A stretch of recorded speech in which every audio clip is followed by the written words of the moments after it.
آیت اللہ بالبال وآیت اللہ بالقرآن بالقاس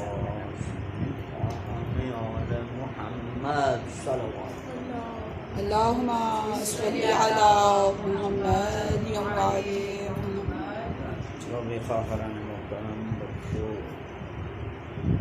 ماہ مبارک تقریباً ختم ہو رہا ہے. شب قدر شریعت کے مطابق وہ بھی 6 راتیں ہیں، لیکن معصومین علیہ السلام نے آسانی کرنے کے لیے کہا تھا کہ اس میں جفت چھوڑ دیں اور طاعت لے دیں. اس لحاظ سے اب رہتی ہیں آج 25ویں شب کو، پھر 27 اور پھر 29 3 راتیں. اس کے میں اونچی بولتا ہوں، میں نے کہا کہ روزے تو ختم ہو گئے ہیں، اب عید میں تقریباً 6 دن باقی ہیں، اور شبہ قدر بھی چونکہ یقینی طور پہ ہم نے ادا نہیں کی، کیونکہ آئمہ نے بھی بتایا ہے کہ اس کو اللہ تعالیٰ نے چھپا کے رکھا ہوا ہے. اللہ تعالیٰ نے کئی چیزیں چھپا کے رکھی ہیں. سب سے بڑے آپ کے امام وقت امام احمد علیہ السلام کو چھپا کے رکھا ہوا ہے، اس میں آدم چھپا کے رکھا ہوا ہے، قیامت کا وقت چھپا کے رکھا ہوا ہے، رجت کا وقت، یہ ساری چیزیں اس میں چھپا کے رکھی ہوئی ہیں، اس لیے تاکہ جو شخص ان کے بارے میں زیادہ توبہ کرے گا اس کو ثواب زیادہ ہے. تو اس لیے اب ہم کچھ نہیں کہہ سکتے کہ ہم نے نماز شب قدر پڑھ لی ہے کہ نہیں پڑھ لی، وہ جو ہم نے بطور شب قدر منائی ہے پتہ نہیں ٹھیک ہے نہیں، یہ مسائل ہیں. لوگوں نے بڑی کوشش کی آئمہ علیہ السلام سے یہ اگلوانے کی کہ جی ہمیں صحیح رات بتائیں. تو انہوں نے یہی کہا سب سے پہلے کہ شب قدر ماہ رمضان کی آخری 10 راتوں میں کی کوئی رات ہے. انہوں نے کہا جی اتنی ہم 10 راتیں نہیں جاگ سکتے. انہوں نے کہا اچھا ایسا کرو کہ جفت چھوڑ دو، طاق لے دو، 5 راتیں 21 22 25 27 اور 29. کچھ لوگ اور چلے گئے. امام صادق السلام کا واقعہ ہے تو اس نے کہا جی مولا 5 راتیں بھی نہیں ہم جاگ سکتے، ہمیں شب قدر بتائیں. انہوں نے کہا بھائی یہ بہت بڑی بات ہے، اللہ نے ہمیں بتانے کو حکم نہیں دیا، ہمیں تو معلوم ہے کیونکہ فرشتے انہی کے پاس آتے ہیں. سورہ قدر پڑھتی ہیں تنزل الملائکۃ والروح بِإِذْنِ مِنْ كُلِّ امر. اب کس کے پاس آتے ہیں؟ صاحب امر کے پاس، جو بھی زمانے کا امام. تو امام کو پتہ، لیکن اللہ نے ان کو چھپانے کا حکم دیا ہے کہ بتانا نہیں ہے. تو لوگ ہوتے ہیں کہ منہ ہوتے ہیں کہ چلو ہمیں پتہ نہیں، ہم صرف اسی رات جاگے ہیں. حالانکہ دیکھیے کتنی حیرت کی بات ہے کہ جو امام زمن ہے امام مہدی 10 راتیں جاگتے ہیں، 10 راتیں. رسول اللہ بھی 10 راتیں جاگتے ہیں، امیر المومنین بھی 10 راتیں. اللہ کو ان کو پتہ ہے، لیکن چونکہ ان کو عبادت الہی سے محبت ہے اور وہ عبادت کرنے کو بہت پسند کرتے ہیں. جیسے پیغمبر فرماتے ہیں الصلاۃ قرۃ عینی، میری آنکھوں کی ٹھنڈک نماز ہے. کسی کی آنکھوں کی ٹھنڈک اس کی اولاد ہے، کسی کی دولت ہے، کسی کی سیاست ہے، کسی کی شعر و شاعری ہے، یہ مختلف ہے. تو پیغمبر نے کہا ہے کہ الصلاۃ قرۃ عینی، میری آنکھوں کی ٹھنڈک نماز.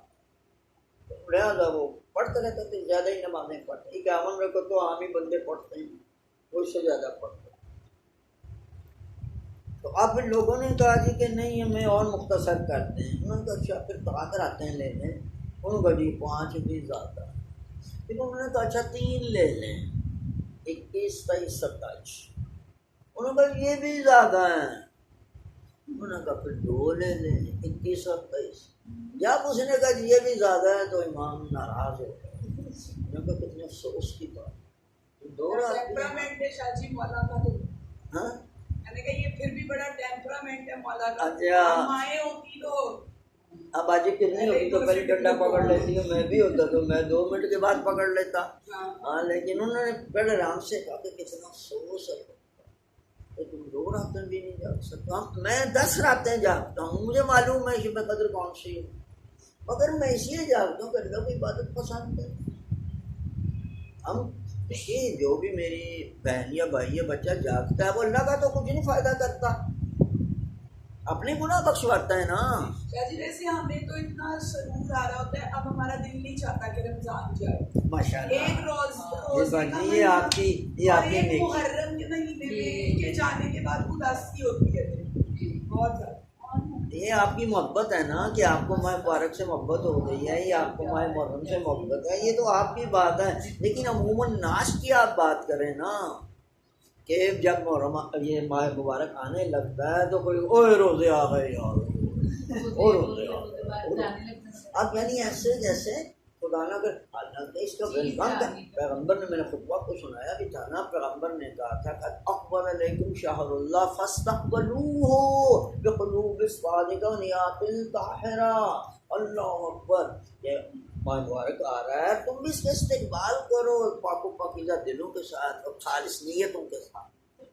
یعنی وہ جتنی روحانیت حاصل ہوئی ہوتی ہے نا ان دونوں مہینوں کی بات، اگلے دن والی جو عید ہے اس پہ قوم اس کو غارت کر دیتی ہے ساری روحانیت کو. وہ ہمارا دل تبدیل کرنے کو لباس نہیں چاہ رہا ہوتا. اتفاق سے میں نے آج یہ ٹاپک بھی عید ہی رکھا ہے. دیکھو ایک دن چلتا ہے، 2 دن چلتا ہے، تو میں نے بتایا ہے کہ ہم نے یہ جس طریقے سے ہم نے عید منا رکھی ہے یہ بنا رکھی ہے، یہ بالکل شریعت کا خلاف ہے. عید کا نا یہ مفہوم ہے کہ عیدی کریں، یقینی مانیں عیدی لینا یا شاپنگ کرنا اس کا کوئی تعلق عید الفطر سے نہیں. لیکن عیدیں کئی ہیں، اصل میں اصل عید جو کھانے کی، پینے کی، تحفہ تحائف لینے کی ہے وہ عید غدیر ہے. میں کئی سال سے بتا بھی رہا ہوں، انشاءاللہ اس طرح بھی بتاؤں گا، بتا رہا ہوں میں کہ دین میں اصل عید جو عید جسے کہتے ہیں وہ غدیر. باقی عید الفطر شکرانے کا، عید الاضحیٰ حج کا حصہ ہے. باقی عید میلاد النبی ہو، عید میلاد الامام ہو، عید میلاد فلاں فلاں، وہ الگ بحث ہے، وہ ایک حب ہے اور ایک وہ حب آل محمد سے تعلق رکھتی ہے. تو اصل میں عید ایک ہی ہے کہ جس کو کہتے ہیں عید اللہ اکبر، اللہ کی عید ہے. وہ یعنی اصل صحیح معنوں میں وہ جو خوشی کا دن ہے جس میں اللہ تعالیٰ حکم کرتا ہے کہ دو تحفے دو، دعوتیں دو، افطاریاں کراؤ، اور پتہ نہیں کتنے 100 سالوں کے ثواب ہے کہ اگر آپ عید الاضحیٰ عید الغدیر کا کسی کا روزہ افطار کرائیں تو آپ کو پتہ نہیں کوئی بات ہوگا 100 سال کا ثواب لکھا ہوا ہے. لیکن یہ باقی عیدیں نہیں ہیں کوئی، اس عید میں کوئی نہ کوئی حکمت ہے. یہ عید الفطر جو آ رہی ہے یہ اصل میں شکرانے کا دن ہے کہ پروردگار تم نے ہمیں زندگی دی، صحت دی، توفیق دی، ہم نے روزے بھی رکھے، عبادتیں بھی کی، وغیرہ وغیرہ وغیرہ.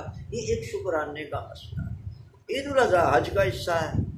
وہ تو چونکہ میں انڈو پاک میں یہاں قربانی کرتے ہیں رضا میں، باقی وہاں ہمارے ملک ادھر عراق ہو، ایران ہو، لبنان تو کوئی رواج ہی نہیں ہے. میں 4 سال ایران رہا ہوں تو میں ہر سال عید الاضحیٰ کے دن یہ دیکھتا تھا کہ شاید کوئی قربانی نہیں کرتا. اور میں نے پوچھ بھی لیا تو بھائی یہاں قربانی کا کیا تحفہ ہے، یہ تو حج کا حصہ ہے. تو بہرحال بے شک قربانی اپنے گھر میں کرنا سنت مؤکدہ کہلاتی ہے، یعنی تاکید ہے، لیکن ہماری سیرت ائمہ اور علماء میں نہیں ہے. یعنی اب راہبر معظم جو ہمارے ہیں وہ امام علیہ السلام کے نائب ہیں نا میری پیاری بیٹی کتنی، لیکن وہ بھی قربانی نہیں کرتے تو گھر پہ. حج پہ جب گئے تھے جی قربانی دیتے ہیں وہاں ایران میں، وہاں پتہ نہیں لگتا ہے قربانی نہیں دیتے. نہیں بس وہ عید الفطر کا بھی ان کا یہی حال ہے کہ عید الفطر میں صرف نماز پڑھتے ہیں. ہماری طرح یہ دکان میں سے جاؤ، یہ کرو، گھر سے جاؤ، شاپنگ کرو، صرف کوئی نام نہیں. چونکہ یہ واقعی شرعاً ماس یہی ہے کہ یہ جو عید شاپنگ لکھا ہوتا ہے نا یہ اس میں بدنامی ہے. شاپنگ کا عید کے ساتھ کوئی تعلق نہیں ہے. اس عید فطر کی بات کر رہا ہوں، غدیر کی بات اور ہے. یعنی عید الفطر کا کوئی تعلق شاپنگ سے نہیں ہے، کپڑے بنانے سے نہیں ہے. بس نماز ہے، شکرانہ ہے، اور اس میں تکبیرات ہیں، دعائیں ہیں، وہ پڑھتا کوئی نہیں. دیکھیں نا اگر انشاءاللہ اگر کرے کہ باجی کرنی اگر کہے نا تو شب عید اچھے خاصے اعمال ہیں، شب قدر سے زیادہ ہیں. پوری رات گزر جاتی ہے، اعمال شب عید نہیں گزرتے. ہاں بڑے اعمال ہیں. تو گزارش یہ کر رہا ہوں کہ اس طرف توجہ نہیں ہے، کیونکہ ہمارے یہاں میں نے پہلے بھی عرض کیا ہے کہ ہمارے جو انڈو پاک کے مسلمین ہیں نا ان کا 2.5 صدیاں انگریزوں ہندوؤں کے ساتھ ان کا تعلق رہا ہے. جس میں انہوں نے ان کی عیدیں مناتے دیکھا ہے تو ہم بھی اسی طرح کی عیدیں منانے کی مطلب جیسے وہ ہندو عیدیں اپنی ہولی کھیلتے ہیں پتہ نہیں کیا کیا مناتے ہیں، اس طرح انگریز بھی کرسمس میں جو کرتے ہیں، تو چونکہ وہ لوگ ہم پہ حاکم رہے ہیں اس لیے وہ ایک محاورہ ہے عربی میں الناس علی دین ملوکہم، کہ عوام کا دین ان کی حکومت کا تحت ہوتا ہے، کہ جو حکومت کرتی ہے وہ جیسے یہ ٹی وی وغیرہ ابھی حکومت کے پاس ہی ہے نا، یہ دوسرا تو جو ٹی وی میں دکھاتے ہیں ہم وہ کرنا شروع کرتے ہیں۔ آپ دیکھیں افطاری کے بارے میں وہ کیا دکھاتے ہیں، شربتوں کی مختلف، وہ جناب یہ کھانے مختلف، یہ یعنی ہمیں بالکل عید اور افطاری کا کوئی تعلق ہی نہیں، نہ کھانوں سے نہ شربتوں سے نہ کچھ۔ تو یہ گزارش کرتا ہوں کہ جو کچھ حکومت ہمیں دکھاتی ہے یا دکھائے گی وہ ہمارے بال بچے ہماری رعایا وہ یہی کرتی ہے۔ تو آج میں اتفاق سے یہ عید کا ٹاپک لایا ہوں اور آپ کو میں سمجھانے لگا ہوں کہ یہ عید کیا ہے۔ ہمارے آئمہ کے نزدیک یعنی دین مقدس میں یہ عید کیا ہے، تو یہ میں نے پہلے بھی آپ کو بتایا تھا، یہ کتاب علی تصویری صاحب کی ہے، یہ ہیں آیت اللہ لیکن لکھتے نہیں ہیں اپنے آپ کو، بہت قابل آدمی ہیں، ان کا نام ہے علی تصویری، تصویری ان کی فیملی ہے، علی ان کا نام ہے۔ تو میں پہلے بھی 2-3 چیزیں اس میں سے آپ کو پڑھا چکا ہوں، تو آج میں آپ کو یہ عید کی باتیں بتاتا ہوں کہ یہ اللہ تعالیٰ نے کیا چیز رکھی ہے، یہ انہوں نے اس پہ باقاعدہ ٹاپک دیا ہوا ہے اور اس کو کہا ہے کہ یہ عید کی جو موقع ہے یہ ایک بڑی نعمت اللہ تعالیٰ کی طرف سے، اور یہ شاعر اللہ کہلاتی ہے۔ عید کا دن منانا، عید کی نماز پڑھنا، امام زمانہ رسم جب ظاہر ہوں گے تو وہ نماز واجب ہوگی، جیسے امام زمانہ کے زمانے میں جمعہ بھی واجب ہوگا اور وہ عینی ہوگا، مردوں پہ تو عینی ہے، خواتین جائیں تو پڑھ سکتی ہیں، نہ جائیں تو نہ پڑھیں، لیکن جہاں تک نماز عید کا تعلق ہے میں روزے سے مجھے شاید یہ ہے کہ وہ عورتوں پہ بھی واجب ہے، امام زمانہ کے ظہور کے بعد کی بات کر رہا ہوں، آج کل نہیں ہے، آج کل تو اکثر و نماز کو پڑھتے ہی نہیں ہیں کیونکہ یہ مخصوص ہے امام وقت کے ساتھ نماز عید، یہ نماز جمعہ نہیں، نماز جمعہ غیبت کبریٰ میں بھی ہوتا ہے لیکن بعض مراجع جس میں ہمارے امام خمینی بھی شامل تھے وہ نماز عید کو بقصد رجا کہتے تھے، وہ کہتے تھے یہ امام کے ساتھ متعلق ہے، جب امام آئیں گے تب نماز عید ہوگی، لیکن اگر آپ پڑھنا چاہیں تو اس امید بقصد رجا کا معنی ہے کہ انشاءاللہ اللہ اس کو قبول کر لے گا، یعنی اس طرح نہیں ہے جیسے نماز جمعہ ہے۔ تو یہ میں گزارش کر رہا ہوں کہ اب یہ عید کے بارے میں یہ جو چیزیں میں آپ کو بتاؤں گا نا، یہ آپ نے شاید ہی سنی، شاید میں نے پہلے بھی پچھلے سال وغیرہ بھی بتایا ہو، تو یہ بیان کرتے ہیں کہ یہ عید کا دن جو ہے یہ اس میں چند چیزیں انہوں نے بیان کی ہیں، جس میں سب سے پہلے طہارت ہے۔ اب طہارت کے معنی ایک تو نجاست سے طہارت ہوتی ہے نا، ایک ہے بری عادتوں سے طہارت، جس کو طہارت روحانی کہتے ہیں، بغض و غیبت و دشمنی برائی یہ نکال دینا دل سے، گندی خواہشات، یہ سیاست، یہ اقتدار، اس طرح کی تمام باتیں ان کو دل سے نکال دینا، اس کو بھی طہارت کہتے ہیں۔ تو یہ کہتے ہیں کہ اللہ تعالیٰ کی ایک عجیب نعمت ہے جس کا تعلق دلوں کی پاکیزگی و طہارت سے ہے، کہ انسان 30 یا 29 روزے رکھنے کے بعد وہ ایک پاک صاف بندہ بن جاتا ہے۔ اس کو روزے کو زکوٰۃ بدنی کہتے ہیں، کہ جیسے آپ مال سے کچھ مال نکالنے کے بعد باقی آپ کا مال پاک صاف ہو جاتا ہے، تو روزہ رکھنے کے بعد آپ کا بدن پاک صاف ہو جاتا ہے۔ اور آپ نے محسوس بھی کیا ہوگا کہ روزے کے بعد انسان کے اندر نیکی کی طلب، چاہت اور اطمینان زیادہ آ جاتا ہے۔ چاہے آپ ماہ مبارک رمضان کو ایک مسلسل مہینہ ہے نا، اور ایک عام رواج ہے، ہر کوئی روزہ رکھتا ہے، اس کا ماحول ہی ایک عجب ہے۔ اور ابھی ہم خالی بات کر رہی تھی، کوئی میرے بات کر رہی تھی کہ ماہ مبارک کی رونق ہی اور ہے، اس میں برکت ہے، اس میں چہل پہل ہے، اس میں عبادت ہے، لوگ اٹھتے ہیں جاگتے ہیں، اور میرا خیال ہے شاید ہی کوئی بد نصیب ہو جو ماہ مبارک میں بھی نماز کے صبح نہ پڑھے۔ لیکن عام طور پہ وہ بیچارے جو نہیں پڑھتے وہ بھی پڑھنا شروع کر دیتے ہیں، اور کئی لوگ تو بیچارے اس کو ایک یعنی پریکٹس کے طور پہ کہ 30 دن وہ نمازیں پڑھتے ہیں تو بعد میں پڑھتے ہی رہتے ہیں کہ اب جو اپنے ایک مہینہ تو پڑھی تب پڑھتے رہیں۔ تو اس میں یہ ماہ مبارک میں کئی چیزیں ایسی ہیں جو ہمیں ایک متوجہ کر دیتی ہیں۔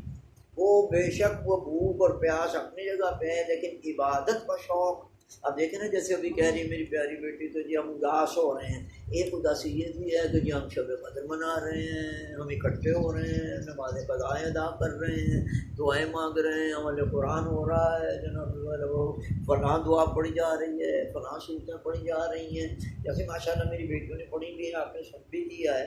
اور افسوس کہ ہم وہ 23 کے بعد ہم نہیں کرتے، اگرچہ ہمارے ائمہ کی طرف سے یہی ہے کہ چلو اگر 10 نہ صحیح تو 5 میں تو 3 تو کم از کم جی ہم کرتے ہیں، جی کرتے ہیں ہم، ماشاء آج بھی اللہ کریں گے ہم۔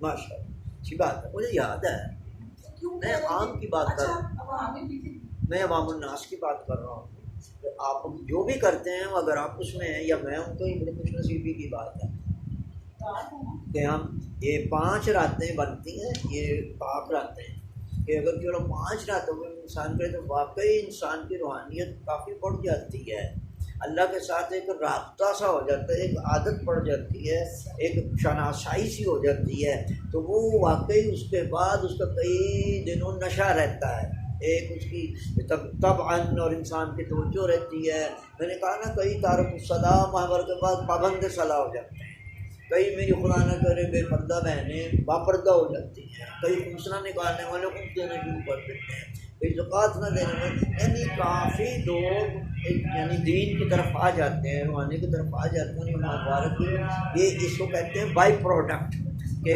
روزے بھی رکھ لیے اور دیکھیں کہ جتنا قرآن پاک روزوں میں پڑھا جاتا ہے پورے سال میں بھی شاید نہیں پڑھا جاتا، ہر جگہ دور ہو رہا ہے، ہر بچہ پڑھ رہا ہے۔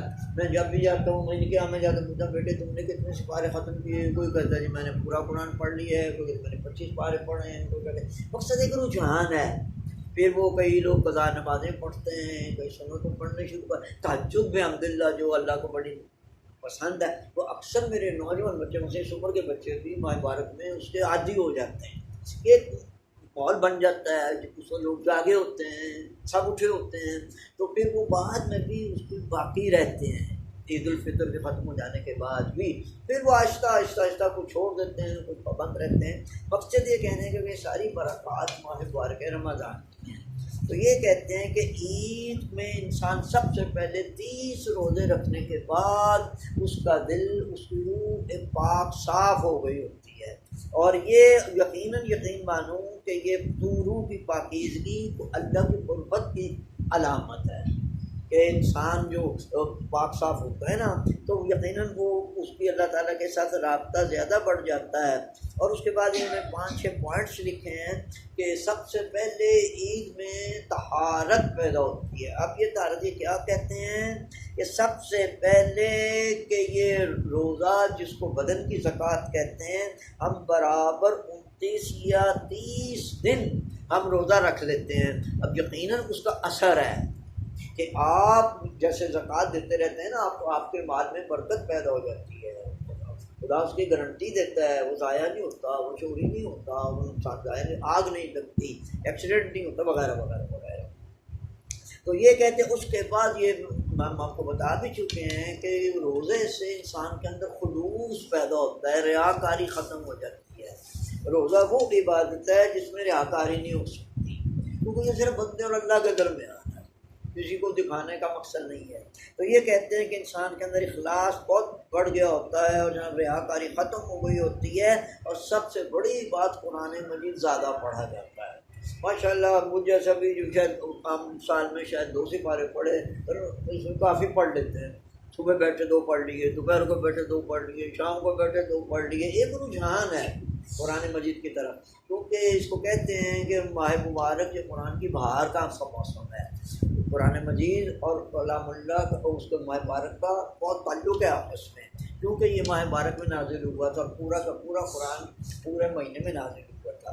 تو یہ کہتے ہیں اس کے بعد جناب پھر انسان کو دعاؤں کی عادت پا، ماشاء اللہ آپ نے دعائیں کی، ماشاء اللہ 2-3 راتیں تو اب جاگ چکی ہیں، باقی بھی انشاءاللہ جیسے کرنی کہہ رہی ہے مزید بھی جاگیں گے۔ تو اللہ کی بارگاہ میں دعا، میں آپ کو بتاؤں کہ دعا ایک ایسی عبادت ہے جس سے انسان کا اللہ کے رابطہ بڑھ جاتا ہے، یعنی اس کے ساتھ انسان باتیں کرنے کا عادی ہو جاتا ہے، اس کو سب خدا کرے کہ ہم جو دعائیں پڑھتے ہیں اس کا ترجمہ بھی اگر ہم جانیں تو یقین مانیے دعا ایک بہترین عبادت ہے، اللہ کے ساتھ دوستی کا نام ہے، اللہ کے ساتھ ہم کلام ہونے کا نام ہے، اللہ کے قریب ہونے کا نام۔ اللہ اول تو ہمارا کام یہ کہتے ہیں قربتان اللہ، لیکن دعا سب سے زیادہ قربتان کرتا ہے۔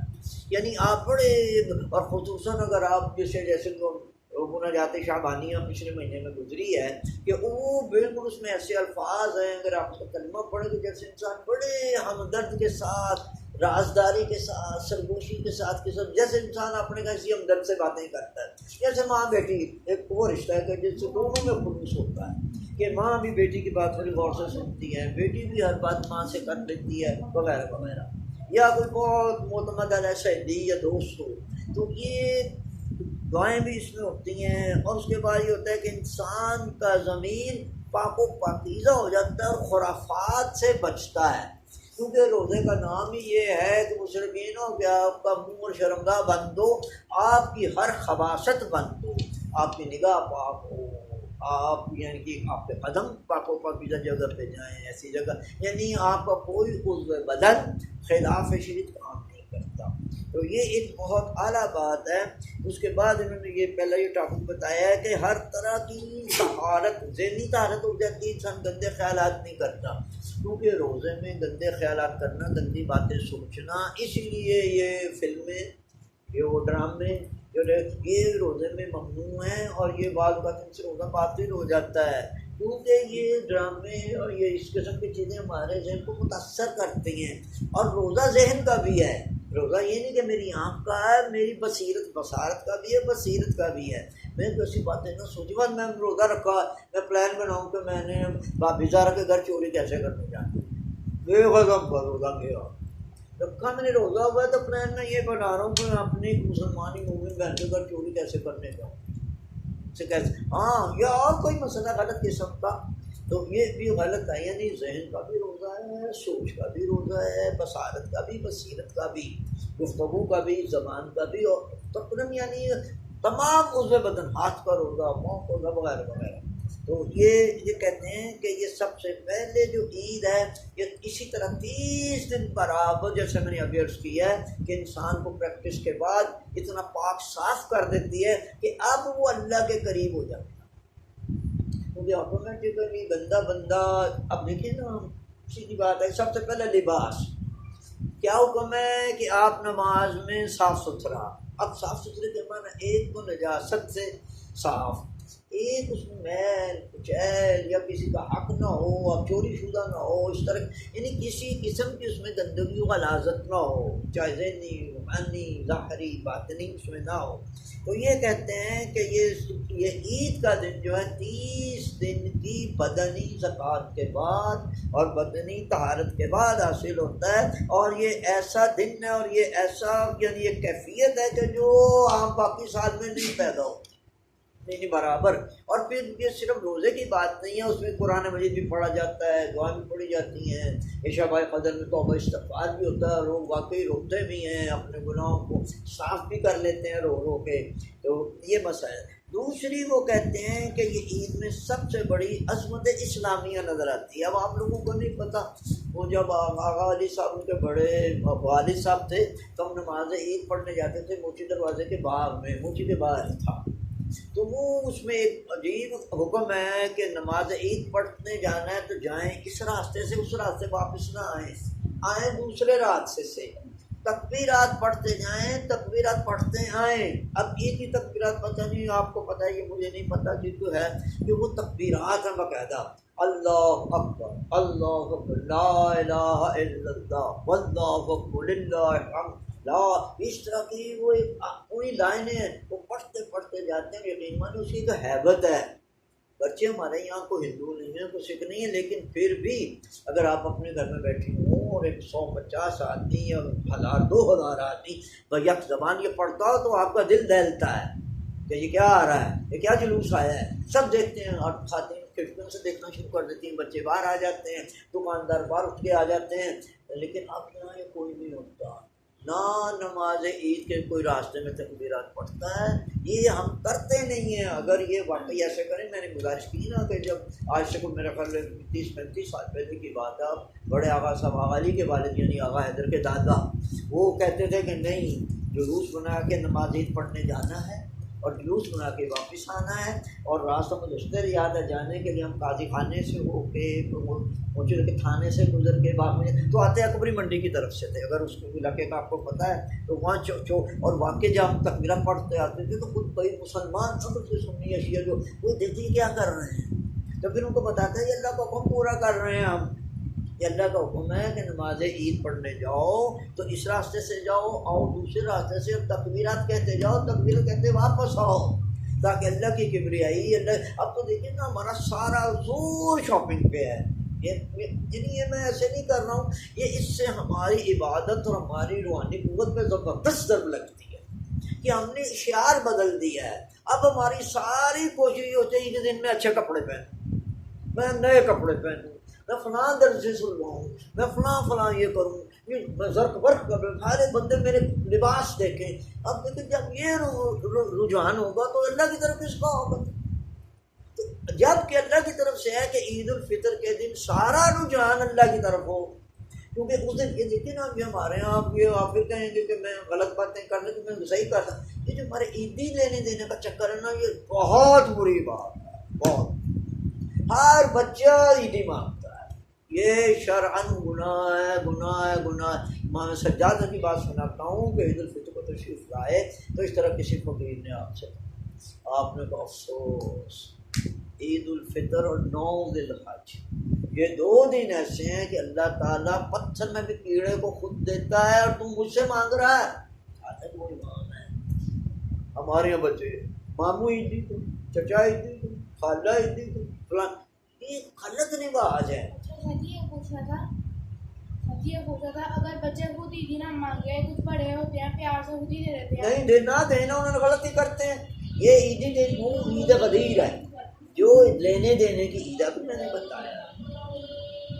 اب سنیں میری بات سنیں، میں بتاتا ہوں یہ پتہ غلط رواج یہ کہہ رہی ہے کہ ضرور منانی چاہیے عید کا، کیا منانے کا معنی عیدی دینا ہے؟ پھر وہی بات، یہی آپ کا لفظ منانے کا معنی میں سمجھا، منانے کے معنی جیسے اللہ نے کہا ہے ویسے منائیں۔ جیسے میں کہہ رہا ہوں کہ عورتوں تو خیر نہیں جاتی لیکن جانا چاہیے، حالانکہ نماز عید عورتوں پہ بھی ہے کہ وہ تکبیرات پر جیسے جلوس نہیں عورتیں نکالتی، مردوں کے ساتھ ساتھ وہ الگ چلیں تاکہ اللہ کی یہ دن ہے، اللہ کی عظمت و برتری اور تقرب و رجحان پیدا ہو معاشرے میں۔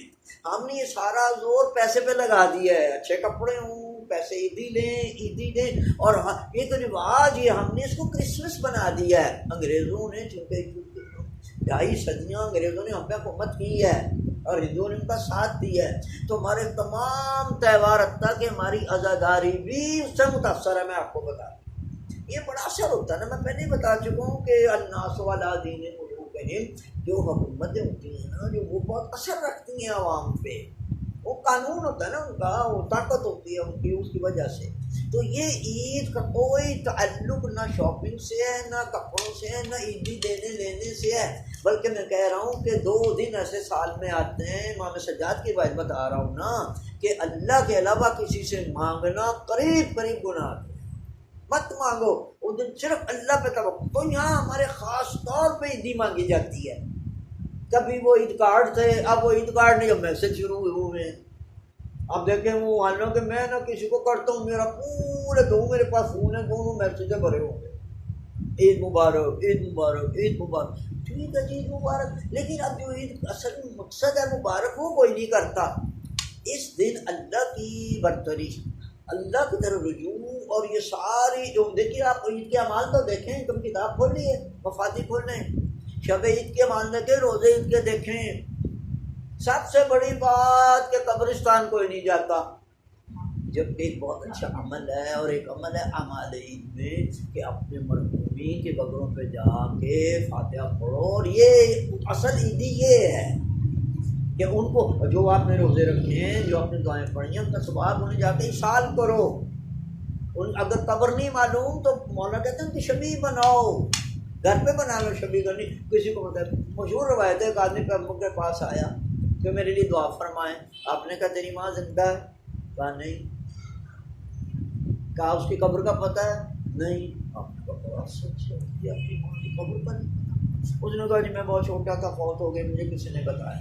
آپ نے کہا ہم اپنی ماں کی قبر کی چھوی میرے سامنے بناؤ، یہاں بناؤ، ماں سے کہو پہلے ماں کے لیے فاتحہ پڑھو اور پھر اللہ کی بارگاہ کو کہ پڑھ دوں گا میری ماں کو یہ توفیق دے کو میرے لیے دعا کرو۔ مجھ سے دعا کیوں کراتے ہو؟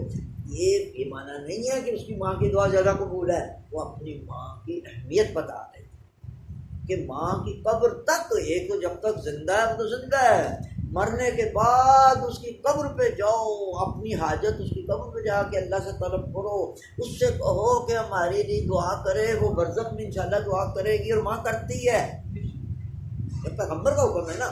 تو اسی طرح یہ عید الفطر میں بھی یعنی جو رابطہ اللہ سے کرنا ہے، اللہ کی بزرگی برتری، ہمارا رجحان بالکل الٹ ہو گیا ہے، کیونکہ ہمیں اب رشتہ دار آزاد، اب کسی کو نہیں پتہ نا، اب میں تو عید الفطر نہ کہیں جاتا ہوں، میرے گھر آ جاتے ہیں لوگ تو وہ آپ سے کہتے ہیں جی شاہ جی آپ کیا ایسے بیٹھے ہوں ایسے بیٹھے ہوں، کیا کروں میں بھائی؟ میں نے جب ان کو میں بتاتا ہوں کہ یہ جو تم عید منا رہے عید منانا نہیں ہے، اب میں تو شکر ہے نماز عید پڑھ لیتے ہیں، کئی لوگ تو نماز عید بھی نہیں پڑھتے۔ اب آپ اگر نماز عید کا ترجمہ اور وہ دعائے قنوت جو پڑھی جاتی ہے تو اس کا ترجمہ پڑھو، اللہم اہل الکبریاء والعظمہ واہل الجود والجبروت، اس کا ترجمہ پڑھو۔ یہ 4 تکبیریں پہلی رکعت میں ہیں، 5 دوسری رکعت میں نماز عید کی، اس میں تکرار ہے، اللہ کی بزرگی، اللہ کی برتری، اللہ کی قربت، اس کے بعد محمد علیہ وسلم۔ مقصد یہ ہے کہ ہم نے رواج یہ سیویاں پکانا اور یہ جناب والے کوئی یہ تحفہ طائب عید صرف عید قدیر، تحفے دو، کپڑے دو، کھانے دو، جو مرضی کرو، لیکن ہم نے اس کو عید الفطر میں اور عید الاضحیٰ میں بھی اس کو عید الاضحیٰ کا ایک اور مسئلہ ہے، میں نے بتایا وہ کہ وہ حج کا حصہ ہے، اور جو یہاں ہوں وہ روزہ عرفہ کے اعمال کرے کہ عید منا لیں، روزہ عرفہ کے ٹھیک ٹھاک اعمال ہیں، سارا دن گزر جاتا ہے، اعمال نہیں ختم ہوتے، لیکن ہمارا رجحان چونکہ عبادت کی طرف نہیں ہے، اس لیے ہم دوسرے کاموں میں پڑھ، ٹھیک ہے جنہوں نے قربانی کرنی ہے سنت موقدہ ہے، درست ہے، لیکن وہ کام نہیں کرتے جو کہ قربانی سے کیے جاتے ہیں۔ سب سے پہلے قربانی کے گوشت کی تقسیم کا مسئلہ ہے، جو اللہ ہی کرے کہ صحیح ہو، حالانکہ اللہ نے اس میں ایک حصہ کرنے والے کا رکھا ہوا ہے۔ قربانی کے بکرے کے 3 حصے ہیں، ایک اس کا اپنا ہے، اب کوئی اس کو چوائس ہے تو بکرے کے پورے 3 حصے کر دو، کھال تو اللہ کی راہ میں دے دو، تو کلیجی پپڑا اور سیری پائے کے سمیت اب 3 حصے، ایک حصہ آپ کا، اس کو آپ جو مرضی کریں، لیکن باقی 2 کو نہ چھیڑیں، باقی 2 کس کے ہیں؟ ایک حصہ غربا کا، وہ چاہے رشتہ دار ہوں، چاہے نہ ہوں، چاہے اپنے ہوں، چاہے پرائے ہوں، ہندو ہوں، سکھ ہوں، صرف وہ غریب مانا ان کو گوشت نہ ملتا ہو، ایک حصہ تو ان کا ہے، دوسرا حصہ رشتہ داروں کا ہے، اور ہمسایوں کو آپ اپنے حصے سے دیں، ہمسایوں کا الگ حصہ نہیں ہے، رشتہ داروں میں بھی ان رشتہ داروں کو ترجیح دیں جن بیچاروں کو آج کل 1400 روپے کلو گوشت ہے پٹورے کا، میں لینے جاتا ہوں، وہ بھی بڑی مشکل ملتا ہے، تو ان غریبوں کو دیں جن کو بیچاروں کو گوشت نہیں ملتا۔ اب اونٹ کریں، گائے کریں، بکرا کریں، آپ جو آپ کی فصلی ہے جو آپ کر سکتے، لیکن اس کی تقسیم بڑی اہم ہے جو کہ یہاں نہیں ہوتی۔ انسان کو اپنا حصے کا گوشت فریزر میں رکھنے کا حق ہے، انہوں نے کہا کہ جو قربانی کرتا ہے ایک حصہ وہ رکھ سکتا ہے، لیکن ترجیح یہی ہے کہ وہ ہمسایوں کو بھی اسی میں سے دے اور دوسروں کو بھی اسی میں سے دے، زیادہ اچھا ہے۔ تو لوگ رکھ بھی لیتا ہے تو وہ گناہ والی، لیکن وہ جو باقی 2 رکھ لیتا ہے نا رشتہ داروں کے اور غربا کے، یہ قربانی کو ضائع کرتے ہیں۔ جیسے میں خمس نکالوں اور میں مستحق کو نہ دوں، وہ اپنی مرضی میں جو مرضی کر لوں، یا زکوٰۃ نکالوں مستحق کو نہ دوں، کیونکہ جب میں زکوٰۃ یا خمس نکالتا ہوں وہ میری نہیں رہتی۔ اب جب آپ نے قربانی کر دے وہ بکرا اب آپ کا نہیں ہے، وہ اللہ کے پاس چلا گیا ہے، اس کی تقسیم اللہ کے حکم کے مطابق ہوگی تو آپ کو قربانی قابل قبول ہے، ورنہ ضائع۔ اور اس نے میں نے گزارش کی ہے کہ اللہ نے آپ کا حصہ رکھا ہے کہ آپ ایک حصہ رکھ لیں، چاہے فریزر میں رکھ لیں، چاہے جو مرضی کریں، لیکن باقی تو ان کو ٹچ نہ کریں، ان کو پہنچائیں جن کو دینا ہے۔ تو گزارش یہ کر رہا ہوں کہ یہ سب سے پہلے انہوں نے بتایا ہے کہ عید اللہ تعالیٰ کی سب سے پہلے ماہ 30 روزوں کے بعد انسان پاک صاف ظاہر باطن ہو جاتا ہے، اللہ کے ساتھ عبادت میں تو شناسائی پیدا ہو جاتی ہے. تو عید کا دن کے ساتھ راز و نیاز کا دن. یہ بڑوں نے نا پہلے بڑوں نے اپنی فقہ کے حساب سے نہیں سمجھایا ہوا تھا. ویسے کہتے تھے کہ گوشت کو زیادہ گھر میں نہ رکھو, اور یہ کہہ دیتے تھے کہ یہ محرم سے پہلے ختم ہو گئے. تو لوگ سمجھتے ہیں, اب بھی پوچھتے ہیں کہ ہاں محرم تک رہے گا تو حرام ہے, اور رہے گا کیا. تو بڑوں نے ویسے ہی بتایا ہوا تھا کہ اتنا اپنے پاس جمع نہیں کرنا. نہیں تو یہ جو لوگ پوچھتے ہیں ان کا بہت شاندار جواب ہے کہ اگر آپ نے وہ 1/3 جو آپ کا حصہ رکھا تو بے شک رکھیں, یہ آپ کا اختیار ہے. لیکن باقی 2/3 ہے نا وہ نہ رکھیں, وہ دے دینا ہے. کیونکہ اگر وہ آپ نے نہیں دیا تو گویا کہ آپ نے امانت میں خیانت کی ہے. لیکن قربانی کا مطلب یہ ہے کہ میں کسی کے کہنے پہ کر رہا ہوں. اب میں جس کے کہنے سے کر رہا ہوں اگر میں نے اس کی بات ہی نہیں ماننی تو قربانی ضائع. یعنی اکثر لوگ ہوتے ہیں کہ جیسے نماز ایک آدمی پڑھتا ضائع کر بیٹھتا ہے. مثلا کیا نماز پڑھتا ہے تو کبو کر میں نماز ریاکاری کر, بڑی اچھی اذان دی, بڑی سی قامت گئی, بڑی شاندار خلوص ہے, لیکن اس کے اندر یہ بات آ گئی کہ دیکھو میں نے کتنی اچھی نماز دیکھ. اسی طرح دعا یہ کرتے ہیں کہ پروردگار ہم جو عمل کرتے ہیں وہ اس طرح کا ہو کہ تو قبول کر لیں. اور اس میں سب سے پہلے مسئلہ ہے کہ اس طرح کا ہو جس طرح اللہ چاہتا ہے. اب چاہے وہ نماز ہو, چاہے روزہ ہو, چاہے حج ہو, چاہے زکوٰۃ ہو, چاہے کچھ ہو. اکثر لوگ اللہ تعالیٰ ان کو ہدایت کرے کہ کام تو کرتے ہیں لیکن ضائع کرتے ہیں. جیسے مثال کے طور پہ کہ آپ فطرہ دینے کسی کو جا رہے ہیں, بس آپ نے اگر یہ کہا کہ یہ فطرہ بیڑا ہو, آپ نے کو ذلیل کر دیا.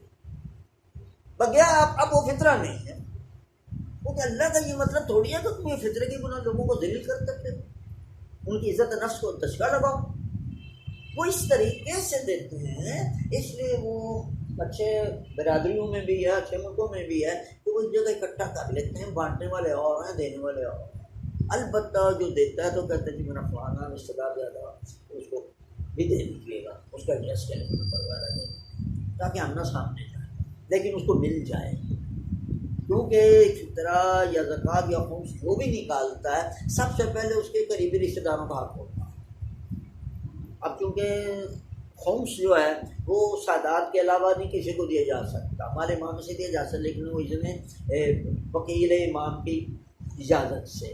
تو زکوٰۃ یا قربانی سے جتنی صدقات ہیں وہ اس میں ترجیح اپنے قریب رشتہ داروں کا, مگر یہ ہے کہ ان کو احساس نہ ہو کہ یہ ہمیں صدقہ دے رہے ہیں یا فطرہ دے رہے ہیں. اس طریقے سے ان کو دینا چاہیے کہ ان کی عزت نفس پر جنون نہ ہو, اور اس کے لیے بڑی احتیاط کی ضرورت ہے. اس کے لیے پریکٹس کی ضرورت ہے, کیسے دیا جائے, کیوں دیا جائے, اس کے بارے میں کچھ طریقے ہیں. تو یہ میں گزارش کر رہا ہوں. سب سے پہلے انہوں نے بتایا ہے کہ یہ طہارت ہے. دوسری یہ عظمت اسلامیہ ہے. جیسے میں نے بتایا کہ جب اکٹھے ہو کر جب تکبیر کریں گے اللہ اکبر اللہ اکبر, اللہ کی عظمت کتنی, خصوصاً وہ لوگ جو اللہ کو نہیں مانتے یا وہ لوگ جو تارک الصلاۃ ہیں, جو نماز کو جو نہیں دیتے, ان کو بہت اثر پڑتا ہے اور ڈر جاتے ہیں, بھاگ جاتے ہیں. میں نے گزارش کی نا کہ جب ہم 35-40 سال پہلے آغا صاحب کے ساتھ آتے تھے تو واقعی ہم تو لوگ چکنے ہو جاتے, یار کیوں کرتے 100 بندہ آغا علی کے ساتھ ہے اور سب کہہ رہے ہیں اللہ اللہ لا الہ الا اللہ واللہ اکبر وللہ الحمد. وہ کرتے تھے شور, یعنی اونچی اونچی. آغا صاحب کہتے ہیں بولو بولو اونچی بولو. تو وہاں دونوں میں لوگ چھٹکیوں سے دیکھتے ہیں کیا ہوگا, کیا کون آ رہا ہے, کیا ہوگا, کیا, یعنی متاثر ہوتے ہیں لوگ. اللہ تعالیٰ کی دھاک بیٹھتی ہے, یہی اللہ کا ذکر کر رہے ہیں. لیکن اب میں بڑے افسوس سے کہتا ہوں, سمجھ میں بھی آپ کی معاشرے کا ایک بندہ ہوں. ہمارے گھروں میں عید الفطر کے دن اللہ کی کوئی بزرگی کا اظہار نہیں ہوتا. اسی کا ہوتا ہے جو عیدی دے یا کھلائے, عید دے, اس میں کوئی لینے دینے کا تعلق نہیں. عید الفطر میں اللہ تعالیٰ کی. اس کے بعد یہ کہتے ہیں کہ یہ عید محبت کا ایک ذریعہ ہے. سب سے پہلے آپ فطرہ نکالتے ہیں, غریبوں یتیموں سے محبت کریں. وہ آپ نہیں کھا سکتے یا آپ اپنی مرضی سے کسی کو نہیں دے سکتی جب تک وہ شرعاً مستحق نہ ہو.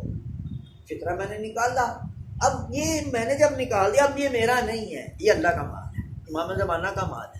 اب وہ جس طرح کہیں میں نے اس طرح کرنا ہے. اگر میں نے اپنی مرضی کی وہ غلط, جیسے میں نماز میں اپنی مرضی سے حرکت کر بیٹھا, جیسے اللہ نے رکوع سجود کیا, اللہ نے کہا کہ میں 2 رکوع کر دوں, کیا 2 سجدے ایک سجدہ کر دیں ختم ہو گیا ہو بھائی. اسی طرح اگر میں نے قربانی کی ہے, فطرہ نکالا ہے, یہ روزے کا کفارہ ہے, جو کچھ اس کو وجوہ شرعیہ ہم کہتے ہیں کہ وجوہ شرعیہ میں سے کوئی بھی جس سے لوگوں کو فائدہ ہوتا ہے عام طور پہ مالی طور پہ کچھ غذائیں ہوتی ہیں, جیسے یہ روزے کی مد ہے, وہ 1 کلو آٹا, 1 کلو چاول, 1 اجناس دینا ہے, تو وہ اس معاملات میں انسان کی اپنی مرضی اگر چلائی جائے تو ضائع ہو. اس کے بعد یہ محبت غریبوں یتیموں سے ہو جاتی ہے. اس کے بعد جناب والی کہ یہ عید کے یہ جو وہ ہے اس کو لوگوں کی بجائے اللہ کی طرف سے انعام کا منتظر ہونا چاہیے. اور وہ میں نے آپ کو سنایا بڑا شاندار جملہ کہ فجر عید الفطر اگر چاند ہو جائے تو نماز تہجد کے بعد اللہ تعالیٰ جبرائیل امین سے کہتا ہے جاؤ زمین پہ اور آواز دو لموا الی جوائزکم, آؤ اپنی نماز اللہ سے پاؤ. اور وہ کہاں ملیں گے؟ نماز عید. وہ کیش نہیں ہے, وہ آپ کے کپڑے نہیں ہیں کہ وہ درزی پہ گئے ہوئے وہ آئیں گے. لوگوں نے تو امام حسین امام حسین کے ساتھ یہ واقعہ بیان کیا ہوا ہے نا, جیسے لوگ نئے کپڑے سلواتے ہیں اور ہمارے علماء بعض علماء کہتے ہیں یہ جعلی ہے یہ واقعہ. اور یہ تو ہمارے بڑے تنگ طرح سے سناتے ہیں لوگ کہ جو امام لوگوں نے پوچھا جناب سید بچوں نے پوچھا کہ کل عید ہے, لوگ تو کپڑے سلوا رہے ہیں, تمہارے کپڑے کہاں ہیں؟ انہوں نے کہا تمہارا کپڑا درزی لے گیا ہے, درزی پہ گئے. ہمارے علماء صحیح کہتے ہیں جعلی ہے, کیونکہ اس وقت عید میں کوئی نئے کپڑوں کا تصور نہیں تھا, صاف ستھرے پاک, اس میں نئے کی کوئی بات نہیں ہے. یعنی مقصد یہ کہ گندے نہ ہو, مہنگے کو چہرے ہوں یا نجاست نہ ہو, یہ مانا ہے. جیسے نماز کے لیے تو وہ جو انہوں نے پورا کہانی سنا, بے شک کپڑے تو آئے تھے امام حسین امام حسین کے لیے, اس طرح نہیں جیسے یہ سنا. تو یہ دیکھیے یہ دین میں بھی ڈنڈی مارنے والا مسئلہ ہے. وہ کس طرح آئے؟ وہ اسی طرح آئے ہیں کہ وہ کوئی اور موقع تھا, کوئی اور بات تھی. آپ دیکھیں کہ ان کو اکثر کھانا بھی آتا تھا اللہ کی طرف سے. یعنی کوئی بات ہے یہ مشہور نہیں, یہ عید کا نہیں ہے, مشہور تو ہے کہ مثلاً کہ جناب امیر کی جو کمائی آتی تھی تو لوگوں کو دے دی جاتی تھی. بعض اوقات فرض کے بچوں کے لیے کپڑے نہیں ہیں, ایک بات کر رہا ہوں, تو اب بچوں نے کہا جی ہم کپڑے کہاں سے نہیں, اب ہم کیا پہنیں؟ بچے عام طور پر کیا دیتے ہیں, ہمارے بچے بھی کیا دیتے ہیں, آپ کو بھی تو نماز سے کیا دیتے ہیں. تو بیوی نے کہہ دیا کہ آپ کے کپڑے درزی پہ گئے. انہوں نے تو ان کو وقتی طور پہ ان کا منہ بند کرنے کے لیے کہا ہوگا, میں سیدھی سیدھی بات کرتا ہوں, لیکن وہ اللہ نے سن لیا, سنتا. اس نے جبرائیل امین سے کہا کہ لوگ کپڑے سلواؤ. اور یہ واقعہ کافی دفعہ ہوا. ہاں جی, ہو سکتا ہے کہ ان کے ہاں کئی دفعہ کھانے آئے, کئی دفعہ ان کے کپڑے آئے, کئی دفعہ ان کے ساتھ نوکر چاکر آئے. اور اناروں کا بہت بڑا مشہور موضوع ہے کہ بی بی پاک کی طبیعت خراب ہوئی ہے. مشہور شاہ نے پوچھا کہ آپ نے مجھے کبھی کوئی فرمائش نہیں کی, آج آپ کی طبیعت اتنا ساز ہے تو آج تو کوئی کچھ آپ کو پرابلم کر دو انار لا. وہ بازار گئے, تھوڑی دیر مزدوری کی, کام کیا, بڑے شاندار دو انار لے لیے. تو اب چلے آ رہے ہیں گھر میں, تو ایک دکان کے پاس سے گزرے تو اندر سے کراہنے کی آواز آئی. آئے ان لوگوں کو مریض ہیں تو شاید اس کو میری مدد کی ضرورت ہے. یعنی یہ تو نہیں ہوگا کہ شاید اس نے نار کھانے ہوں, یا تو نہیں ہوگا شاید میں تو اندر سے بوڑھے آدمی کی آواز آئی کہ کون ہے اندر, آ جاؤ, گھر میں کوئی خاتون نہیں ہے, آ جاؤ, جو بھی ہے آ جاؤ. اور چلے گا یہ کوئی بوڑھا آدمی بیٹھ کے بیٹھا بیٹا ہاتھ لگایا, وہ بڑا سب کو کھا ہے. تو آپ کو کہنے بچے بچے ادھر گئے, اچھا کوئی کھانے کو جی چاہتا ہے, ہاں انار مل جائے. اور مولا کے بعد انار پڑے ہوئے, وہاں سے انہوں نے ٹکوڑا وغیرہ ٹکوڑا آدھا اس کو کھلا دیا. آپ نے کہا اور اس نے کہا جی آدھا اور کھلا, تو وہ بھی کھلا اور دونوں انار. وہ واقعی مریض تھا کہ آزمائش کی ہے کوئی اور؟ پھر وہی بات, اب یہ اللہ ہی جانے, جو واقعہ میں سنا رہا ہوں. اور دونوں نار کھا گیا. اب دونوں نار کھا گیا تو ٹائم بھی گزر گیا, اس وقت تو مغرب کے دکانیں وغیرہ بند ہو گئے. اب ٹائم ہو گیا اور بیوی گھر میں بیٹھی ہوئی ہیں. اب میں اپنا ویٹ کر رہی تھی, مولا خود ہی کہا ہے تو ان کو کہ میں انار لے کے آتا ہوں. اب بظاہر فطرتاً تو ان کو ویٹ کرنا چاہیے تھا, ان کو بری بات نہیں ہے. اب وہ خالیات ہو گئے, اب وہ سوچ رہے ہیں کہ وہ میں سید کو میں تو لایا تھا. تو اب بڑی آہستہ آہستہ آہستہ آہستہ جگہ نے 2 من کا قدم یعنی گھر اب جانے کو جی نہیں چاہ رہے، خالیات کیا. تو وہ اذان بھی ہو گئی تو گھر جانے کے بجائے مسجد چلے گئے تو چلو کچھ ٹائم پاس ہو جائے. مسجد چلے گئے تو نماز پڑھ کے سب لوگ اپنے گھر میں تقریباً بیٹھے رہے، ان کا گھر جانے کو جی نہیں چاہیے. اب پیغمبر چلے گئے، وہ بھی چلے گئے، وہ شاید اپنے گھر ہونے کے بعد جناب سیدہ کے گھر گئے تو انہوں نے جنت کے ناروں کو خوشبو دی.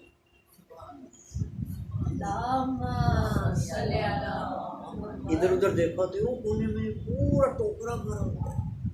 تو انہوں نے کہا سیدہ، یا وہ جملہ جو قرآن میں جناب ہے مریم کے لیے حضرت زکریا نے کہا تھا، انہوں نے کہا یا انا لکی ھذا، تو انہوں نے کہا یا فاطمہ انا لکی ھذا، یہ انار کہاں سے آتے؟ انہوں نے کہا علی نے بیچے ہیں. اب ایک بندہ آیا تھا، اس نے کہا کہ علی نے وہ نماز پڑھنے چلے گئے ہیں تو یہ انار بیچ دیے، تو جنت کی انار. انہوں نے کہا جی آپ بہتر جانتے ہیں، مجھے تو اس نے یہ کہا، دروازہ کھٹکا تو فضا کو میں نے بھیجا، کون ہے؟ اس نے کہا جی انار حضرت علی نے بیچا. اس نے کہا اب حضرت علی خود ابھی مسجد میں ہی ہیں، خیر وہ کچھ کھائے پیے گئے، کچھ رکھے رہے. اب آخر گھر کو جانا ہی تھا، کتنے آدھ پون گھنٹے بعد گئے، جو گئے تو خوشبو آئی. آگے دیکھا تو پیغمبر تشریف فرما ہے. آپ نے سمجھا کہ شاید یہ پیغمبر کا کوئی مہربانی ہے یا کچھ ہے. تو پیغمبر نے انہیں کہا علی تمہیں مبارک ہو، تمہارے گھر میں تو جنت کے انار ہیں، بتاؤ تم نے کیا کیا ہے. یعنی مذاق بھی کرتے تھے نا بعض اوقات، ان کے پروندہ بھی تھے، بیٹے بھی تھے، داماد بھی تھے، پالا بھی تھا. بس انہوں نے کہا بھائی تم نے کیا کیا جنت کے انار تمہارے گھر آئے، میرے گھر تو نہیں آئے. بس مذاق میں نے تو کچھ نہیں کیا. میں کہا نہیں تم نے کیا ہے. وہ جو نار جو اس کے لیے فاطمہ نے تو کہاں گئے، پتا تھا نا. اب وہ خاموش ہو گئے. انہوں نے کہا تم نے دو دی ہے، دیکھو دیکھو گنو پورا ٹوکرا آ گیا ہے. یہ بھی ہے کہ وہ ان کے یہاں تو ہر چیز آتی جاتی تھی، کھانے بھی آتے تھے، پھل بھی آتے تھے، جوڑے بھی آتے تھے. یہ بات جھوٹ نہیں ہے، لیکن جس طرح یہ لوگ سناتے ہیں نا اس طرح لیکن وہ گھر میں جا رہے تھے تھوڑا سا شرما رہے تھے نا. بالکل شرما رہے تھے. اور یہ فطرت بشریہ ہے، وہ بشر تھے نا. اب ماشاء اللہ ہم بھی شادی شدہ ہیں، اگر ہماری بیگم صاحب اگر جی یہ لے کے اور میں لوں بھی، لیکن کسی ہاتھ سے یا کہ میں نہ لے جا سکوں تو میں تو ڈروں گا گھر جاتے ہوئے. تو آپ یہ قربانی کر سکتے ہیں. جی میری بیگم صاحبہ تو پیچھے پڑ جائیں، وہ کہتی آپ نے سارے کام کی میرا کیوں نہیں کیا. ہاں سب سے پہلے میرا کام واجب ہے. اور بات تو صحیح بھی ہے، کہتے ہیں میرا نام کا آپ پہ واجب ہے، آپ کسی فقیر کو نہیں دے سکتے. وہ پتہ ہے میری بیگم صاحب ابھی مجلس میں جاتی ہے، کہتی ہے حضرت علی پڑھنے کی کوشش نہ کرو. وہ حضرت علی تھے، آپ نے مجھے پہلے دینا ہے پھر کسی کو دینا ہے. یعنی میں بہانا نہ کروں کہ میں کسی کو دے آیا ہوں. نہ آپ حضرت علی نہ بنے. نہیں بات تو ٹھیک کہتی ہیں نا کہ حضرت علی ہے تو میں نے تو لی ہے تو واقعی علی میں میرے لیے تو اب اللہ نے انار تو نہیں نہ بھیجے گا، سیدھی سی بات ہے. تو میں وہ کام بھی نہ کروں. تو ویسے بندے عام بندے کے لیے بھی اللہ وسیلے بنا ہی دیتا ہے. خیر یہ دیکھیں یہ ہر ایک کے لیے نہیں ہے، ہر دفعہ نہیں ہے. ایک منٹ اب آپ کے بھی میں تھوڑی سی غلط فہمی نکال بناتا ہے، لیکن ہر دفعہ نہیں اور ہر جگہ نہیں. کبھی کبھار زندگی میں ایک یا دو کرتا ہے، وہ میں نہیں کہتا، لیکن ہر دفعہ نہیں ہوتا وہ. لیکن ان کے تو ہر دفعہ ہے، کیونکہ شچی ہر دفعہ ہماری بھی نیت اور ایمان کی بالکل صحیح. اگر ہر بار اتنی ہی خالص ہو تو وہ ہر بار بنا دینا. بالکل ٹھیک. لو جی یہ کہتے ہیں جناب والا اب ہمارا ٹائم ختم ہو گیا. انشاءاللہ باقی اللہ صلی اللہ سننے کو پڑھو پروردگارا ہماری اور ہم نے ابھی جو عید کے بارے میں بات کی، ہمیں ایسی عید منانے کی توفیق دے جس طرح تو خوش ہو، تیرے پیغمبر خوش ہوئے، ہمارے امام مہدی علیہ السلام خوش ہوئے. پروردگارا ہمیں نیک عمل کرنے کی توفیق دے. اور اب تک پروردگارا آج یہ 24واں روزہ ہے، ہمارے گناہوں کو معاف کر دے. تم تو ہر روز ہر رات ماہ مبارک میں ہزاروں لاکھوں بندوں کے گناہ معاف کرتا ہے. ہمیں بھی ان خوشی کو شامل فرما، ہمارے بھی گناہوں کو، لفظشوں کو، غلطیوں کو معاف فرما، اور عید کے تبرکات و عید کی برکتوں میں ہمیں شامل فرما. پروردگارا بے شک ہمارے نہ روزے سے